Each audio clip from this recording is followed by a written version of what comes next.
Hi అండి, ఈరోజు నేను మా పిల్లలకి స్నాక్స్ బాక్స్లో కోసము అటుకుల మిక్చర్ని ప్రిపేర్ చేశానండి. ఈ అటుకుల మిక్చర్ని ఎలా ప్రిపేర్ చేశానంటే, ముందుగా స్టవ్ పైన కడాయి పెట్టుకొని అటుకుల్ని వేయించుకోవాలి.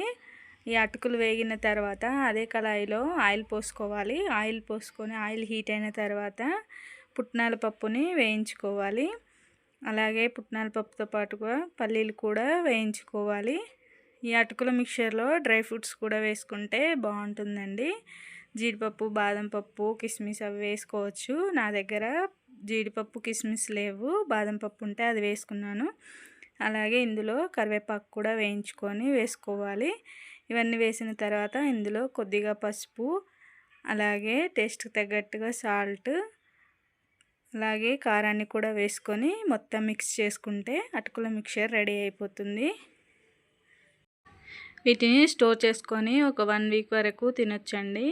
ఈ వీడియో మీకు నచ్చినట్లయితే లైక్ చేయండి, షేర్ చేయండి. ఇలాంటి మరెన్నో వీడియోల కోసం మన ఛానల్ని సబ్స్క్రైబ్ చేసుకోండి. Thank you for watching.